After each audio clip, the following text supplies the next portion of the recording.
Good morning friends. आज के इस लेक्चर में हम डिस्कस करेंगे ये क्वेश्चंस है। अभी जो प्रीवियस लेक्चर में हमने डिस्कस किया था उसमें हमें क्या चीज़ है, एक हमारे पास टेबल था जिसमें हमें unique solution, many infinite solution या फिर zero solution, non zero solution, इस तरीके से था। तो इस क्वेश्चंस में हमें फाइंड करना है कि इसके जो सॉल्यूशन आएंगे, ये जो इक्वेशन दी हुई है दो, इसके सॉल्यूशन किस टाइप के आएंगे। ओके, तो ये हमारे पास इक्वेशंस थी दो। ठीक है, ये होमोजीनियस इक्वेशन है क्योंकि ये a x equal to zero type है। A x equal to zero type है। इस इक्वेशन को इस तरीके से हम मैट्रिक्स फॉर्म में लिख सकते हैं, a x equal to zero form में। ओके, क्योंकि अगर यहाँ पे इसको मल्टीप्लाई करें तो x1 plus x2 plus 2x3 plus x4 equal to zero, पहली इक्वेशन मिल गई। फिर इसको मल्टीप्लाई करेंगे 2x1 2x2 4x3 2x4 equal to zero. यहाँ पे दो ज़ीरो सिर्फ क्यों रखा गया, क्योंकि दो इक्वेशन है, इसीलिए मैट्रिक्स जो है ये हमारी बनाई गई है। अब हम क्या करेंगे, हमने जो बताया था कि रैंक निकालने के लिए सबसे पहले कि रैंक किस तरीके से निकालते हैं, तो सबसे पहले रैंक निकालने के लिए यहाँ पे क्या है, एलिमेंट्स को ज़ीरो करना पड़ेगा, कॉर्नर वाले। तो सबसे पहले कॉर्नर वाले एलिमेंट्स को अगर ज़ीरो करना है तो हम क्या करेंगे, ये हमारा R2 है ना, तो R2 को ज़ीरो करना है, R2 सबसे पहले लिख लेंगे।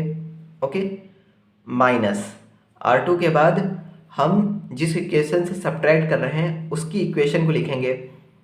हमने लिख दिया है यहाँ पे R1 लिख दिया है।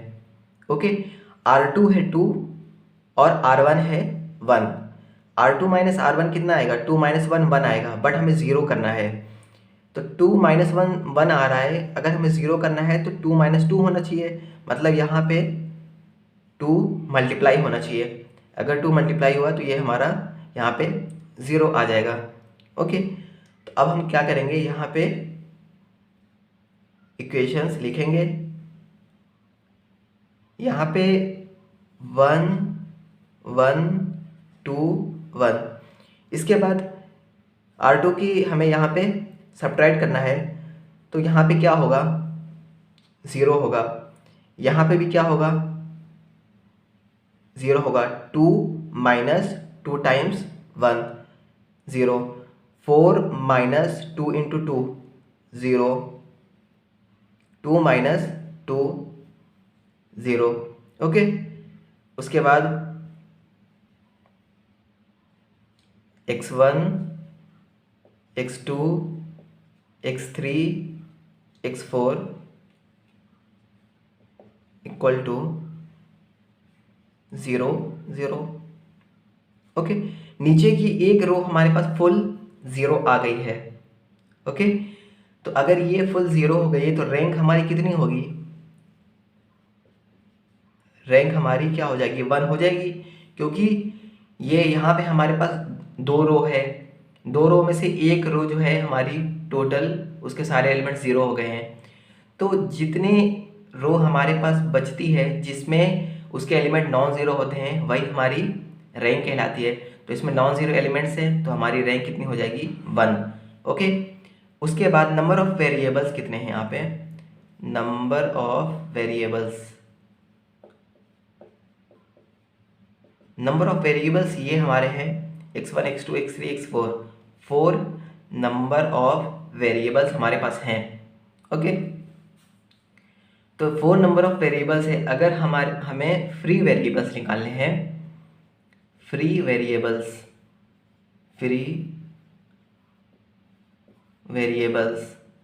तो फ्री वेरिएबल्स निकालना है तो हम क्या करेंगे, नंबर ऑफ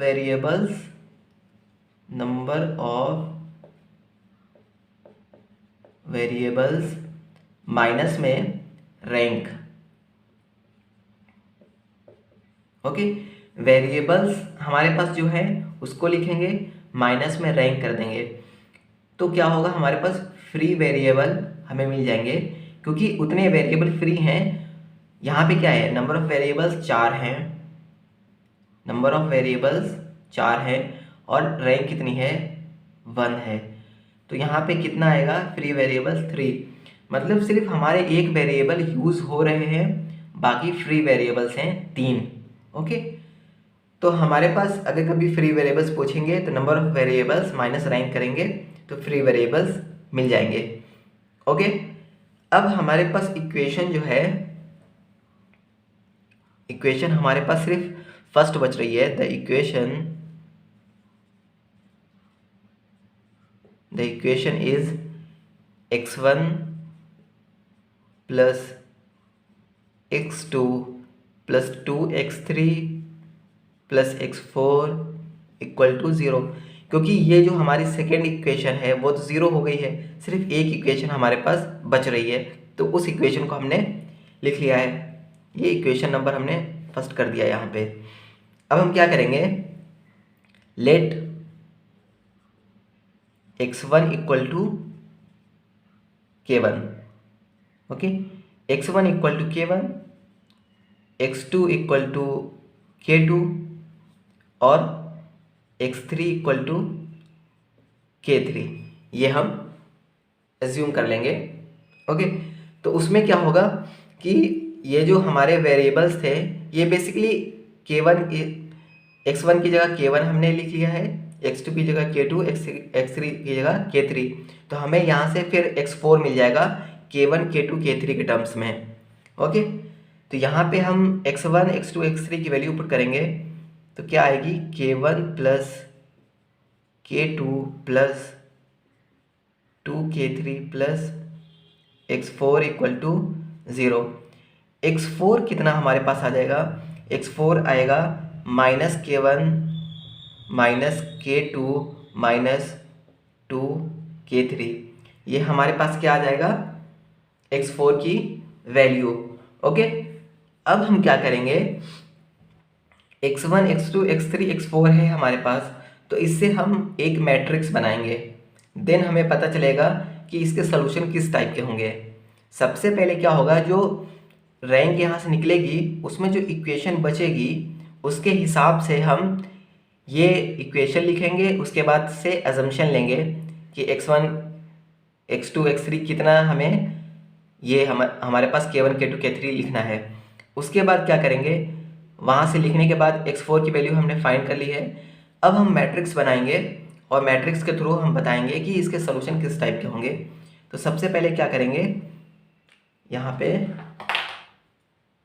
मैट्रिक्स बनाएंगे x1 x2 x3 x4 की, x1 x2 x3 x4, ये हमने मैट्रिक्स बना ली है, जिसमें x1 की जगह क्या है x1 k1, x2 क्या है k2, x3 क्या है, x3 है k3, x3 है k3, x4 क्या है, x4 की जगह क्या है -k1 minus k2 minus 2k3। Okay, ये हमारे पास मैट्रिक्स बन गई। अब हम क्या करेंगे, इस मैट्रिक्स जो k1 k2 k3 और -k1 -k2 -2k3 है, इसको हम एक और फॉर्म में लिख सकते हैं, जैसे k1 के साथ 1 0 0 -1। ओके, यहाँ पे कैसे हुआ कि अगर k1 को अंदर मल्टीप्लाई करें, k1 को अंदर मल्टीप्लाई करेंगे तो यहाँ पे k1 आएगा, यहाँ 0 0 -k1, k1 उसके बाद यहाँ पे k1 नहीं है, यहाँ पे k1 नहीं है, तो यहाँ 0 0, उसके बाद यहाँ पे -k1 है तो यहाँ पे -1 आ जाएगा, मतलब -k1 आ जाएगा, plus k2 plus k2, k2 की जगह हम क्या लिख सकते हैं, 0 1 0 -1। ओके, पहले में k2 नहीं है 0, दूसरे में k2 है 1, तीसरे में k2 नहीं है फिर 0, और फोर्थ में k2 कितना है, यहाँ पे -1 है तो -1 लिख लिया है, प्लस यहाँ पे एक और मैट्रिक्स बनेगी k3 की। k3 मैट्रिक्स में क्या क्या होगा, K3 मैट्रिक्स में 0 0 1 -2। ओके, 0 0 1 -2। यहाँ पे K1 K2 में तो K3 है नहीं, तो 0 0 वैल्यू हो जाएगी। K3 में यहाँ पे 1 हो जाएगा, और इस जगह पे K3 में -2। अगर इन सब को अंदर मल्टीप्लाई करें तो K1 -K1, यहाँ पे K2 -K2, यहाँ पे K3 -2 K3, ये सारे एलिमेंट्स हमें यहाँ से मिल जाएंगे। 1 2 3 4 5 6। ओके, 2 यहाँ से मिलेंगे, 2 यहाँ से मिलेंगे, और 2 यहाँ से मिलेंगे, तो ये टोटल हमारे पास कितने मिल जाएंगे? 6 मिल जाएंगे। क्लियर है? अब हम क्या करेंगे, यहाँ से 1 मिनट यहाँ पे इरेज कर लेते हैं, स्पेस नहीं है। फिर उसके बाद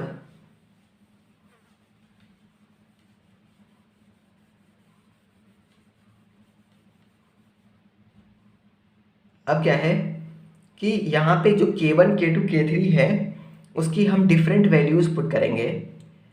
डिफरेंट वैल्यूज़ ऑफ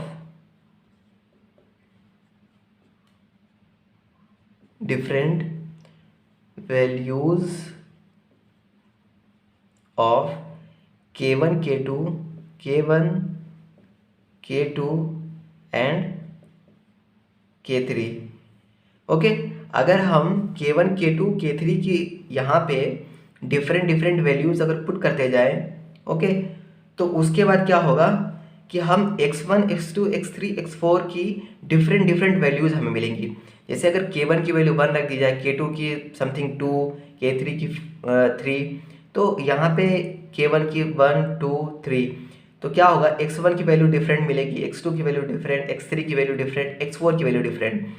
फिर फर्दर K1 की वैल्यू हम 2 रख दें, इसकी 3 रख दें, इसकी 4 रख दें, तो फिर x1 x2 x3 की फिर और x4 की डिफरेंट वैल्यू मिलेगी। K3 की 5 रख दें, इसकी 6, इसकी 7, तो फिर x1 x2।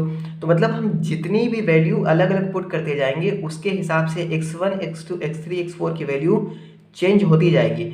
मतलब ये क्या है कि K1 K2 K3 की वैल्यू हम इनफाइनाइट तक रख सकते हैं, उसके हिसाब से इसकी वैल्यू इनफाइनाइट टाइम्स चेंज होती रहेगी। ओके, तो इसका क्या मतलब हुआ कि ये जो हमारे पास इक्वेशन थी इसके इनफाइनाइट मेनी सॉल्यूशन बन सकते हैं।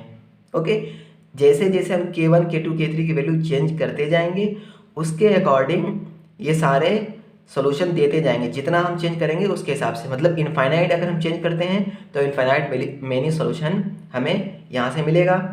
ओके, तो यहाँ से अगर हम डिफरेंट K1 K2 K3 की वैल्यू पुट करें तो क्या होगा कि वी कैन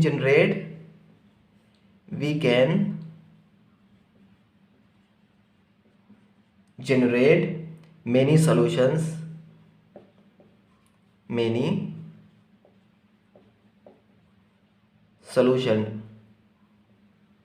ओके। अब एक और चीज क्या है, इनफाइनाइट कैसे देख सकते हैं, rank of A. Okay, rank of A जो हमने सबसे पहले निकाला था, रैंक ऑफ ए कितनी आई थी? 1 आई थी, क्योंकि दूसरी रो तो 0 हो गई थी, एक ही रो के सारे एलिमेंट नॉन जीरो थे। ओके, तो रैंक ऑफ ए कितनी आई थी हमारी? 1 आई थी। Rank of A less than number of variables, number of variables कितने थे? नंबर ऑफ वेरिएबल्स थे 4, और रैंक कितने आई थी? रैंक आई थी 1, मतलब ये लेस देन है। और हमने बताया था वहाँ पे, जो हमने इस तरीके से पूरा टेबल बनाया था उसमें बताया था कि रैंक ऑफ ए अगर less than number of variables होंगे तो हमारे पास क्या होगा? इनफाइनाइट मेनी सॉल्यूशन मिलेंगे। ओके, तो यहाँ पे हमारे rank of A less than number of variables है, तो हम क्या है कि इनफाइनाइट यहाँ पे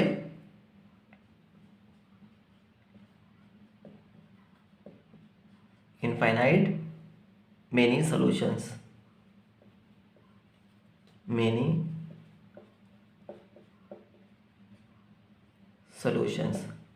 ओके। तो क्या है कि जब भी इक्वेशन दी होगी सबसे पहले हम उसमें मैट्रिक्स बनाएंगे, मैट्रिक्स से रैंक फाइंड करेंगे। ओके, रैंक फाइंड करने के बाद फ्री वेरिएबल्स फाइंड करेंगे, फ्री वेरिएबल्स मिल जाएंगे। उसके बाद हम कुछ अजम्पशन लेंगे, x1 x2 x3 जितने वेरिएबल्स होंगे इसके अकॉर्डिंग हम अजम्पशन लेंगे। उसके बाद फिर मैट्रिक्स फर्दर बनाएंगे और देखेंगे कि जो k1 k2 जो भी होगा वैल्यू वो किस किस तरीके से चेंज हो रही है। ओके, और x1 x2 उसके k1 k2 के हिसाब से k3 के हिसाब से किस तरीके से चेंज हो रहा है। ओके, कुछ में ऐसा आएगा कि यहाँ पे k1 k2 k3 की वैल्यू ही 0 आएगी, मतलब क्या है कि आपका x1 x2 x3 चेंज नहीं होगा, मतलब वो फिर क्या हो जाएगा, यूनिक सोल्यूशन हो जाएगा इस टाइप से। तो उसके बाद क्या है कि फिर हमने ये भी चेक कर लिया कि number of rank of A less than क्या है, नंबर ऑफ वेरिएबल्स है। तो इससे भी हमें पता चल गया क्या है कि यहाँ पे इनफाइनाइट मेनी सॉल्यूशन मिलेंगे। क्लियर है? तो फिर आज के लेक्चर में इतना ही है, फिर नेक्स्ट लेक्चर में मिलते हैं नए क्वेश्चन के साथ। Okay, thank you.